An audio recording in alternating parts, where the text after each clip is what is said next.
Pessoal, sejam todos muito bem-vindos, que ainda eu não dei as boas-vindas. A nossa igreja é uma igreja reformada, então, na história da teologia, uma igreja reformada ela tem pelo menos 3 características. Tá? A primeira característica é a exposição fiel das Escrituras. Então, essa é uma característica de uma igreja reformada. Geralmente, uma igreja reformada, o tipo de sermão e homilia que vocês vão ver, é um sermão que eles chamam de expositivos dentro da estrutura homilética, que basicamente é pegar um trecho, uma perícope, por exemplo, uma divisão de texto. A sua Bíblia tem divisões, já viu? O nome disso é perícope. E a gente expor as escrituras com um sermão expositivo. Um sermão expositivo não tem muito segredo. Basicamente é, leia o texto, explique o texto dentro de seu contexto e depois aplique. O que esse texto lá de trás pode me ajudar hoje, no dia, aqui, século 21? Então, outra característica da igreja reformada, dentro dessa exposição das escrituras, é uma tradição antiga que, infelizmente, muitas igrejas se esqueceram, que se chama lectio continua, que é um nome bonito para leitura continuada. Dentro da tradição reformada, a gente lê a Bíblia domingo a domingo, versículo após versículo. Então, fazendo assim, a gente passa por textos inteiros, livros inteiros. Isso nos ajuda a compreender melhor o texto. Isso nos ajuda a se aprofundar melhor nele e encarar momentos que o texto é fácil, momentos que o texto é difícil, tá? Então, por causa dessa tradição, a gente já estudou o livro de Tiago inteiro, a gente já estudou o livro de Efésios inteiro, Jonas inteiro, e agora a gente está no capítulo 10 de Marcos, faltando só 6 capítulos para a gente encerrar esse versículo. Outra característica é a disciplina eclesiástica e ministração dos sacramentos. Então, meus irmãos, hoje a gente vai entrar no capítulo 10, a gente vai ler do verso 1 ao 12, onde o texto é uma indagação que os fariseus fazem a Jesus quanto à questão do divórcio, tá? Então vocês podem achando aí Marcos 10, do 1 ao 12.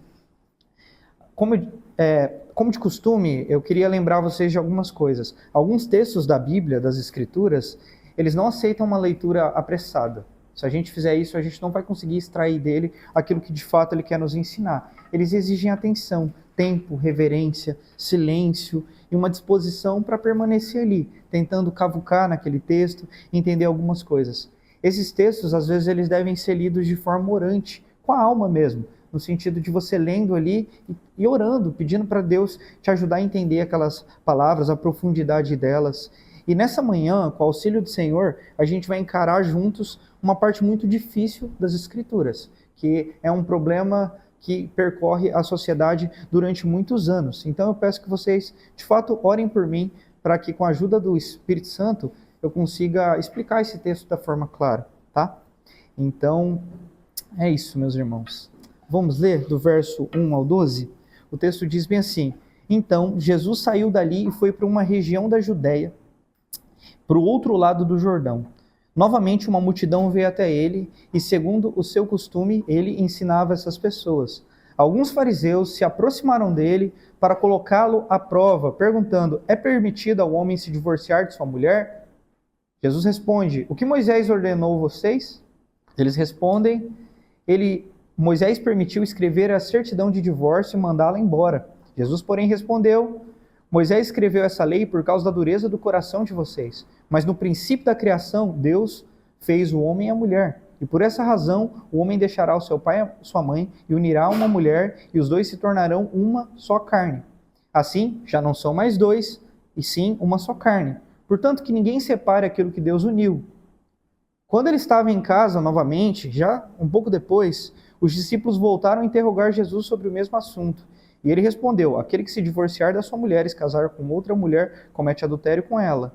E se ela se divorciar do marido e se casar com outro homem, comete adultério com ele. Palavra do Senhor, graças a Deus. Irmãos, no ano de 2023, segundo dados do IBGE, 440 mil divórcios aconteceram no Brasil. É como se a cada 1 minuto e 12 segundos uma família se separasse. Esses números nos ajudam a perceber que essa questão da separação de casamentos se tornou um fenômeno amplamente difundido em nossa sociedade, né? Enquanto a nossa cultura muitas vezes fala desse tema de uma forma suave e até relativista, a gente precisa olhar para as Escrituras e tentar tratar essa questão com reverência, cuidado, porque eu sei que introduzir um termo tão difícil como esse é tocar em feridas abertas de muitas pessoas aqui. Basicamente, todos nós, de alguma forma, já fomos afetados por esse tipo de coisa, tanto de forma direta quanto de forma indireta. Então a gente não está lidando com um terreno abstrato, teórico, a gente está lidando com um tema talvez um dos temas mais difíceis que a gente já trouxe aqui. Por quê? Porque toca no coração, em feridas da alma de todo mundo aqui. Então eu gostaria muito que nessa manhã vocês entendessem que eu estou fazendo isso com um tom bem pastoral, em amor a vocês. Eu não posso fugir desse texto, sabe? Vamos pular ele? Não, a gente vai expor como a gente faz com todos os versos. E eu queria que a gente olhasse para tudo aquilo que está acontecendo, entender qual é o contexto dessas coisas e tentar aprender algumas coisas da nossa vida. Beleza? Amém? Então, tratar desse tema, irmãos, não é de fato algo teórico, tá? É algo que eu faço com bastante honestidade a uma realidade tão dura, que não afeta só as pessoas lá fora, afeta a vida de todo mundo, em todos os lugares, dentro das igrejas e etc. Então, se a gente for dividir a estrutura desses 12 versículos que a gente estudou, eles podem ser divididos em quatro etapas, tá? A primeira é o verso 1 e 2, onde é um teste dos fariseus para com Jesus. A segunda parte é do 3 ao 5, onde é uma resposta pedagógica de Jesus sobre Moisés. A terceira é um retorno ao padrão da criação, do verso 6 ao 9, e ele finaliza com uma instrução privada aos discípulos, tá? Então, o teste dos fariseus, verso 1 e 2. Irmãos, a Bíblia diz novamente que os fariseus chegam até Jesus para colocá-lo à prova. Fariseus eram um grupo de religiosos, juntamente com saduceus e escribas, que eles não gostavam muito de Jesus. Para eles, Jesus era uma espécie de agitador político que estava fazendo uma bagunça na religião e no povo deles. Então, eles começaram no início, meio que ignorar Jesus, porque ele se levantou falando que era filho de Deus, e muitas pessoas já tinham feito isso. Elas se levantavam, falavam que eram filhos de Deus, convenciam 2, 3 pessoas ali, mas com o tempo elas meio que se tornavam chacota. Que mano é filho de Deus? O quê? Tipo o Henrique Cristo, sabe? Tinha esse tipo de gente desde lá da época de Jesus. Contudo, Jesus Cristo de Nazaré, ele foi até tratado com chacota no começo. Se você estudar os evangelhos, as pessoas falavam bem assim, pode vir coisa boa de Nazaré? Tipo assim, tirando ele. Ah, ele é lá do interiorzinho do interior? Dá nada, esse cara logo vai se desfazer. Contudo, não aconteceu isso. Jesus cresceu em graça. Quando a Bíblia diz que ele cresceu em graça, é no sentido de que as pessoas começaram a gostar dele, falavam dele. O texto diz que ele tinha autoridade no seu ensino, diferente dos escribas. Então, ele começou a, cada dia que se passava, reunir mais e mais pessoas. Jesus se tornou muito popular enquanto ele estava aqui na Terra. Onde ele ia, milhares de pessoas ficavam esperando a sua chegada. Aqui, no capítulo 10, a gente está chegando Alguns teólogos dizem que está entre a última semana da vida de Jesus, talvez últimas 2 semanas. Tá? Então a gente já está no capítulo 10, onde o ministério de Jesus aqui na Terra está praticamente acabando. A gente está falando talvez das 2 ou da última semana do ministério de Jesus. Então, a Bíblia vai mostrando para a gente no decorrer, a partir dos evangelhos, que esses fariseus, eles tentaram acabar com a credibilidade de Jesus de qualquer forma, e não dando certo, eles começaram a criar planos no seu coração para acabar com a vida de Jesus. Então eles tentaram descredibilizar ele publicamente, não conseguiram. Agora vamos ter que matar esse cara, vamos dar um jeito de parar esse homem, porque ele está roubando muita gente da nossa religião. É interessante que ao longo do evangelho, parece que esses inimigos de Jesus têm muito mais diligência em cumprir a sua missão, que é acabar com Jesus, do que muitas vezes seus seguidores, né? Enquanto seus seguidores tinham uma fé morna, qualquer coisinha eles meio que desviavam, iam fazendo outras coisas, os inimigos de Jesus não. Esses caras dormiam literalmente pensando em como destruir Jesus e acordavam para executar esse plano. Eles eram implacáveis. Então, o texto usa uma palavra aqui muito interessante, que significa testar, provar. Peirazo é no grego essa palavra. A Bíblia diz que os fariseus vão até Jesus. Quando Jesus chega nessa cidade, já tem uma multidão. E como de costume, ele começa a ensinar. Só que os fariseus, infiltrados no meio da multidão, eles decidem testar Jesus. Irmãos, essa palavra aqui, ela não tem a ver com um teste normal. Tem a ver com um teste que determina a natureza de uma coisa. Por exemplo, quem aqui gosta de cutelaria, eu sempre uso esse exemplo, vê que uma faca ela não pode ser esteticamente bonita. Já viu essas cutelarias que a galera faz? Personaliza a faca, coloca seu nome assinado.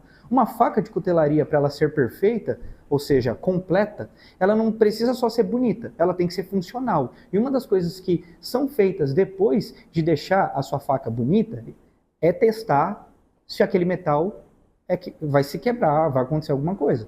Então, quando os fariseus colocam Jesus em teste, essa palavra que o evangelista usou é literalmente isso. Eles colocaram Jesus em um teste, ou seja, provar se ele era de fato real ou não. É justamente essa palavra. Então, o que eles fazem, irmãos? Jesus está num terreno muito complicado, ele volta para um lugar onde era a cidade de Herodes, eu vou explicar isso para vocês um pouquinho adiante, e os fariseus, vendo aquela grande multidão, criam um plano perfeito. Eles falam assim, a gente está diante de Jesus, vamos testar ele, vamos colocar eles numa situação, uma sinuca literalmente de bico. E eles perguntam assim, é lícito se divorciar? Gente, é um tema difícil a vida inteira. Tanto que na cultura judaica existiam duas principais escolas rabínicas. Prestem bastante atenção. Os fariseus eram rabinos, ou seja, mestres que ensinavam tanto teologicamente quanto politicamente. Existiam duas principais escolas. Igual, por exemplo, no Brasil a gente tem a igreja católica e a igreja protestante. Todas elas são igrejas cristãs. Lá eram duas escolas parecidas, que ensinavam a mesma coisa, só que a partir de visões diferentes. Está claro aqui? Uma era a escola de Hillel e outra era a escola de Shammai.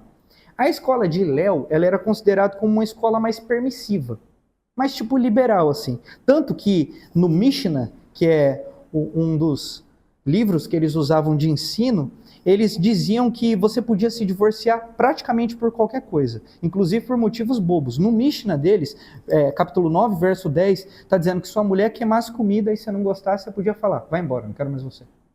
Ela dizia que se ela te desagradasse, discordasse, ou até mesmo envelhecesse, você podia procurar outra mulher. Sim, essa escola rabínica dizia isso. É uma sociedade muito mais antiga, com conceitos muito mais complexos e, em alguns momentos, extremamente machista mesmo. Tanto que essa questão sempre era tratada como um problema da mulher e a gente vai tratar sobre isso. E tinha a escola do Shammai, que era ultraconservadora. Essa daí só podia se divorciar em caso de imoralidade sexual. Então, quando eles testam Jesus, vamos colocar esse cara à prova numa sinuca de bico, não é como se eles estivessem fazendo uma pergunta simples. É como se eles estivessem perguntando bem assim, de que escola você é, Jesus? Você não é um novo rabino? Você tem um ensinamento diferente para passar para a gente? Ou você está do lado de Hillel ou está do lado de Shammai? Gente, dentro do povo judeu, isso era uma polarização política ferrenha. A gente vive num país polarizado, né? Esquerda, direita, etc. Era mais ou menos isso que acontecia aqui.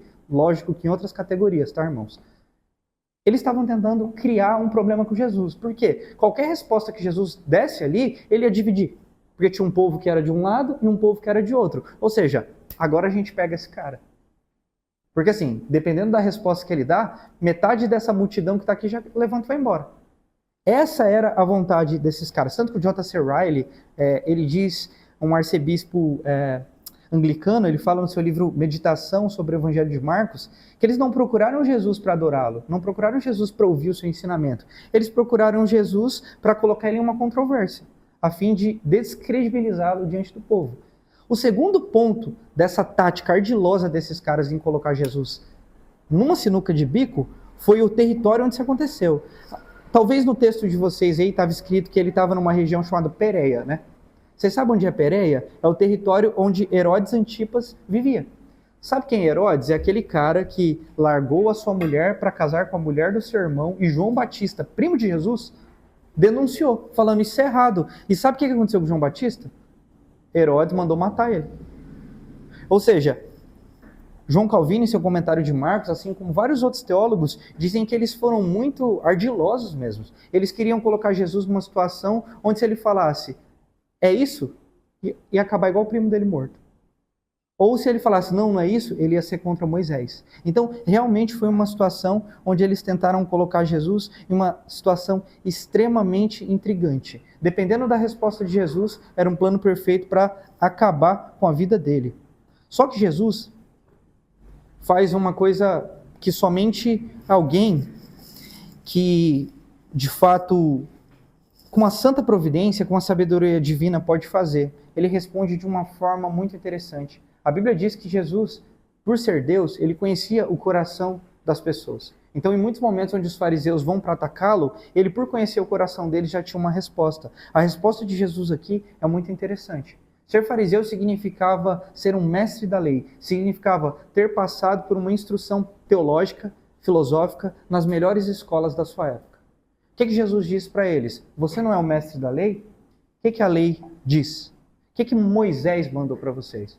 Gente, se você estudar a história das Escrituras, Moisés ele não foi só apenas um homem que libertou o povo do Egito. Ele foi também um legislador. Foi a partir de Moisés que toda a lei foi escrita. A lei era cerimonial, era civil. A lei, literalmente, que a gente tem hoje como a Constituição, daquele povo, tinha sido escrita por Moisés. Faz sentido o que eu estou querendo te dizer? Então não era só uma questão religiosa aqui, era uma questão jurídica, do dia a dia. Jesus olha para eles e fala bem assim, o que disse Moisés? E eles usam bem assim, Moisés disse que é permitido se divorciar e abandonar a sua mulher, certo? Isso estava escrito em Deuteronômio 24, do 1 ao 4, onde fala que caso acontecesse alguma coisa indecente, o homem podia conceder isso, ele podia falar, vamos separar. Vocês estão percebendo que toda vez que fala sobre separação, coisa indecente, sempre está tratando como se fosse algo que era exclusivo da mulher fazer e o homem como aquele que agora nessa situação eu posso sair fora? E isso é entranhado nesse texto, tá? Essa cultura acreditava que qualquer problema relacionado ao casamento era um problema da mulher. Tanto que, se vocês lembrarem, a Bíblia fala sobre uma mulher que tinha sido pega em adultério e que ela estava sendo apedrejada. Quem lembra disso? E o texto diz que ela estava sendo apedrejada. Mas se ela foi pega em adultério, ela foi pega sozinha? Não, né? Então por que somente a mulher estava recebendo aquele tipo de pena? Porque aquela sociedade sempre tratava problemas conjugais como um pecado da mulher. E o texto, Jesus vai denunciar isso. Tá? Então, quando a gente fala sobre Deuteronômio 24, existia uma tensão, porque a escola de Léo defendia que coisa indecente era qualquer coisa, como eu disse para vocês, e a escola de Shammai, ela defendia que era só algo relacionado à infidelidade dentro do matrimônio. Ou seja, irmãos, dentro da sociedade, principalmente nessa época de Jesus, a quantidade de divórcios era muito grande. E as pessoas não só faziam isso, mas como elas tinham resposta e licença poética teológica para defender. Então, cara, tenta restaurar, tenta fazer isso. Não, Rabino e Léo me ensinou que eu posso. Entende? Eles ficavam criando desculpas meio que teológicas para justificar. Então, quando eles são questionados sobre isso a partir de Jesus, Jesus faz uma coisa muito interessante. Jesus não vai às categorias humanas. Ele não fala do Rabino e Léo ou do Shammai. Ele volta para Gênesis. E aqui é onde ele faz um contraponto. É onde ele olha para aquela situação e fala, Moisés realmente escreveu isso. Só que ele escreveu isso por causa da dureza do coração de vocês. Porque de alguma forma, muitos de vocês entram em um relacionamento e o pecado, a insensibilidade de vocês vai corroendo tal casamento. Deus não fez as coisas assim no início. Mas o João Calvino, no seu comentário sobre Marcos, ele fala que é como se essa lei, que é uma cláusula de exceção, fosse feita para conter um mal maior. Ou seja, nesse tipo de sociedade, no fim de um relacionamento, para conter um mal maior, talvez a morte, uma coisa muito mais séria, existia esse tipo de lei. Então, aqui é a grande tensão do texto. A questão do divórcio, ela não nasce, segundo esse texto, de forma clara, da vontade de Deus, mas da incapacidade que nós temos como homens, por causa do nosso pecado, de conviver juntos. Essa é a grande questão. Dentro da teologia reformada, tem uma distinção aqui, que essa aqui é uma lei, uma cláusula de exceção, de concessão. Na teologia, essa cláusula de concessão significa leis que vão regularizar questões que, por exemplo, podem acontecer por causa do pecado. Por exemplo, vocês entendem que a lei ela só é feita porque o homem tem capacidade de quebrar algo que é natural? Por exemplo, a gente pode matar uns aos outros. Por isso que existe uma lei dizendo que isso é errado. Que se você fizer isso, você vai cometer um crime. Então, é uma lei de concessão. Não faça isso, porque se você fizer isso, tem justamente isso aí. Só que a Bíblia também trata a lei como vontade moral de Deus. Então, Jesus, em vez de responder a partir da categoria daqueles dois rabinos, ele fala, vamos pensar na criação? Vamos pensar lá em Gênesis, quando Deus criou todas as coisas? E aí ele volta para o texto. E aí ele fala sobre a criação. Gênesis 1, 27 e Gênesis 2, 24 são textos que são citados por Jesus. E o texto diz que Deus criou o homem e a mulher, instituiu, então, uma união monogâmica, heterossexual, e fez isso como uma ordenança criacional. Só que, em Gênesis 3, a Bíblia fala que o pecado, ele entra na humanidade e ele traz conflitos, até para o relacionamento do homem e da mulher. Em outras palavras, Jesus Cristo está dizendo em alto bom som para aquelas pessoas que coisas terríveis como essa acontecem, porque vocês estão acostumados a viver do jeito de vocês. Vocês estão acostumados a viver de um jeito diferente do jeito que Deus criou lá atrás. A Bíblia, irmãos, ela trata essa questão do divórcio como uma questão muito difícil. Em Malaquias, Deus vai falar que Deus odeia isso. Deus odeia o divórcio. Em que sentido? Deus sempre quer que as relações que Ele uniu sejam unidas e que nada as separe. Por isso Jesus, ele lembra de Gênesis. Jesus vai citar que Deus criou o homem e a mulher, como eu disse, e ele diz também que haverá um momento onde você vai deixar o seu pai e a sua mãe e vai se juntar com outra pessoa e a partir dali você vai constituir uma família com aquela pessoa. E que uma vez juntados, você se torna um. Então, para a Bíblia, irmãos, o casamento, ele não é e nunca foi um acordo jurídico que você faz. Mas nem muito menos um contrato social.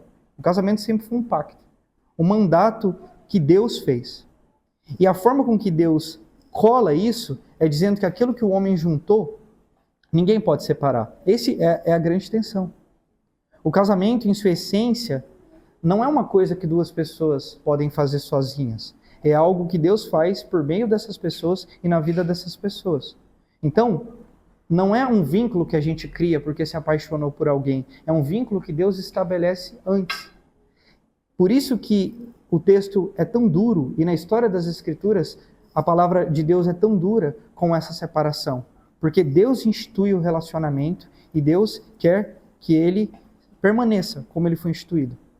Na hora de escrever esse sermão, eu coloquei que o casamento não é como um prato com arroz, feijão e carne, que a gente consegue separar certinho cada elemento. O casamento é igual um purê de batatas. A gente pega as batatinhas ali, separada, coloca dentro de uma panela, esquenta elas, de repente a gente tira a casca, mistura, coloca manteiga, coloca leite, e no final do purê você já não sabe mais o que é o que. Tudo virou uma coisa só. Não tem como você devolver... Peraí, vamos voltar atrás. Tira o leite do purê, tira a batata e tira a manteiga. Não. A partir do momento que ele é juntado, ele se torna uma coisa só. É esse o padrão que Deus criou o casamento, irmãos. É esse o padrão que Jesus está lembrando esses homens. Porque lidar com essa questão é lidar com uma questão onde sempre que há uma tentativa de separação, é uma tentativa que sempre passa por dor. E eu falo isso porque eu sei que muita gente já passou por isso aqui. Ouviu dentro da sua casa, ou passou na sua própria vida, e o meu coração se compadece disso. E por mais que muitos aqui recomeçaram, tentaram novamente, o texto deixa claro que não foi assim que Deus sonhou. E é tão duro que é como se você colasse um papel com outro assim, ó, de costas assim. Colou o papelzinho. Se você tentar separar, é impossível não rasgar, sabe? Não deixar um pouquinho desse papel aqui. É duro. É duro. E a Bíblia, quando Jesus trata dessa questão, muito embora aqueles homens não estavam nem aí com a resposta de Jesus, eles só queriam colocar ele numa situação difícil, Jesus olha para eles e fala bem assim, Deus não fez as coisas para ser assim. Deus fez as coisas para que elas continuassem unidas. Então, se a gente lidar com esse sentimento de forma honesta, de forma pessoal e pastoral, e a gente vai perceber que existem implicações muito difíceis que acontecem quando um divórcio acontece. Então, dentro do padrão cristão, independente do problema que um casamento está passando, lute sempre por restauração. Peça ajuda, peça o auxílio do Senhor, porque algumas decisões elas podem causar mais dor. E muitas vezes é assim que acontece em alguns casos, né? Quando um casamento ele está muito mal, muito em frangalhos, é muito comum as pessoas serem assim, é melhor que eles se separem. Não, segundo a Bíblia, é melhor que eles se arrependam e restaurem, que eles mudem de fato. Então, é mais ou menos nesse sentido que eu queria trazer essa reflexão para vocês. Jesus olha e fala, não era para ser assim.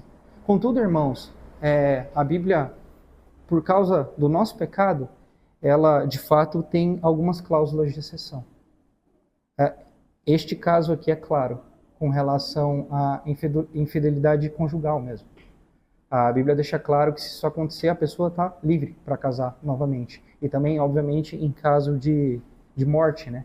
Se a pessoa faleceu, a outra está livre. Esse é o padrão bíblico, tá? Esse é o padrão das Escrituras. Então, se você precisa de auxílio do Senhor nessa manhã, implore por graça. Irmãos, o casamento é uma área muito difícil. É uma área difícil porque são dois pecadores que disseram sim. Juntar dois pecadores na mesma casa é lidar com problemas constantes. Você ama sua esposa, todo mundo que está casado ama a pessoa que você está do lado, né? Mas isso não significa que você não tem pecados, que você não tem falhas, que mesmo amando você vai pisar na bola, e aí você vai ter que pedir perdão. Mas pedir perdão é simples, difícil é o quê? Perdoar. Então conviver juntos é o tempo inteiro ter que trazer Deus para a relação e lidar com os problemas o tempo inteiro. Então, irmãos, casar é literalmente viver uma vida de arrependimento diário do lado da pessoa que você ama. É literalmente colocar Deus ali no centro da relação e pavimentar as nossas decisões a partir disso. É algo difícil, é algo que só pode ser feito com o auxílio de Deus. E a parte boa é que Deus está muito mais preocupado em nos auxiliar nisso do que a gente imagina, porque foi Ele que criou esse negócio. Então, para nós que somos casados aqui, e para você que quer casar ainda, quando você for se relacionar com alguém, ou você que já está se relacionando com alguém, faça aquilo que a Bíblia diz. Tenha um cordão de 3 dobras. Cordão de 3 dobras não é triângulo amoroso, tá, irmãos? Cordão de 3 dobras é o casal e Deus, ali no meio, pavimentando a relação. É isso, irmãos, é isso que salva um casamento. É Deus ser o centro do casamento, porque Ele vai curar feridas, Ele vai restaurar, Ele vai dar alegria. É disso que esse texto fala. Quando Jesus termina de falar isso, explicar para aqueles homens, eles ficam meio que sem resposta, porque Jesus dá uma invertida neles. O texto diz que Jesus vai para casa. E os discípulos voltam a conversar sobre isso. Irmãos, é um tema tão difícil que eu imagino que os caras foram para casa. Meu Deus, você viu o que Jesus falou? Mas eu ainda estou com essa dúvida, mais ou menos. E aí, quando eles chegam em casa, eles voltam a perguntar para Jesus. E aí, Jesus faz isso de forma muito mais prática e responde aquele problema cultural que eu disse, de sempre estar ligado à mulher. Quando eles chegam em casa, eles interrogam Jesus. Jesus fala bem assim: qualquer um que deixar sua mulher casar com outra, comete adultério com ela. Preste bastante atenção, isso aqui é uma questão de resposta cultural, tá? Naquela sociedade, novamente, errar, se divorciar, era sempre um problema da mulher. Então, acontecia um divórcio, todo mundo da sociedade dizia, foi ela, sabe? E aqui Jesus está colocando tanto o homem quanto a mulher em pé de igualdade. Ele está dizendo, se alguém se separou e está vivendo a sua vida novamente, os dois estão errados diante de Deus. É disso que esse texto está fazendo. Jesus aqui está fazendo algo revolucionário, irmãos. Ele está dando dignidade a uma mulher numa sociedade que não tinha. Lembrem, quando foram apedrejar uma mulher, colocaram ela como a única que cometeu algo. E não era só ela. Por isso que Jesus falou, quem aqui nunca pecou, que atire a primeira pedra. É isso que vocês querem? Ficar matando quem errou? Então vamos lá, vamos começar aí que todo mundo vai se matar aqui. É mais ou menos isso que Jesus está falando. O que Jesus está dizendo aqui é que quando o divórcio acontece, o problema é dos dois. Tá? Isso é uma coisa que a gente tem que se atentar também. Então, para finalizar, Jesus confronta aquele machismo que existia naquela sociedade. Jesus confronta porque muitas vezes eles usavam textos mal interpretados da Bíblia para justificar aquilo que eles estavam fazendo. E Jesus perdoa as pessoas, mas ele desmascara qualquer tipo de pecado, inclusive pecadinhos que a gente não trata como tão feios quanto o outro, né? Condenar só a mulher e tirar o homem da parte não era tão feio, né? Mas Jesus vai contra isso, porque isso é errado também. Então, agora se a gente for partir para as aplicações práticas, irmãos, tentar sintetizar esse difícil de sermão, difícil no sentido de um tema difícil, o casamento é uma ordenança de Deus, instituída pelo próprio Deus. Amém? É como um purê de batatas. Tá? É uma ordenança da criação instituída pelo próprio Senhor. Foi Deus que criou isso, não foi o homem que inventou. Então, cuide muito, tá? Porque quando você está casando, você está entrando em um plano que é de Deus. Segundo ponto, Deus odeia o divórcio. E mesmo por causa, óbvio, por causa do pecado existem cláusulas de exceção, tá? A Bíblia tem uma cláusula de exceção para algumas questões, como eu já disse para vocês, tá? Então, é muito importante sempre entender que muitos problemas que a gente vive é por causa da dureza no nosso coração. Aqui, para finalizar, a ética de Jesus não é permissiva, é redentiva. Ele não entra em um debate dizendo façam isso, não façam aquilo. Ele entra num debate falando, olhem para o coração de vocês. É por isso que muitos de vocês têm problemas e chegam a isso, a se separar. E qualquer outro ponto que eu anotei? Jurídico, beleza. Beleza. E Deus confronta o nosso coração endurecido. E quando ele chama os discípulos a uma conversa, ele expõe pecados que estavam além daquilo que estava acontecendo. Isso significa, irmãos, que nós, como discípulos de Jesus, precisamos ser fiéis nos nossos relacionamentos. Amém? Precisamos ter bons casamentos. Mas a gente também precisa ser misericordioso e ajudar aqueles que tiveram histórias difíceis. A igreja não é um espaço para a gente ficar julgando, fulano passou por isso, fulano passou por aquilo, mas é um espaço para a gente acolher as pessoas com misericórdia, ensiná-las aquilo que está escrito nas Escrituras. Lidar com a igreja, lidar com pessoas, significa lidar com pessoas quebradas. Todos aqui passaram por históricos difíceis, todos aqui passaram por situações complexas, e o nosso papel como igreja é ser um espaço para chamar essas pessoas, para andar junto conosco, amá-las, e mostrar a essência do Evangelho para elas. Que nós não venhamos a ser uma sociedade como essa de Jesus era, de colocar alguém como o vilão, entende? Que a gente receba as pessoas, apresente o Evangelho a elas, ame elas e aponte para um caminho de restauração.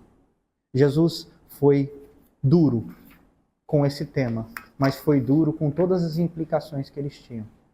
Quando as pessoas chegarem na nossa igreja quebradas, lembre que você também está quebrado de alguma forma.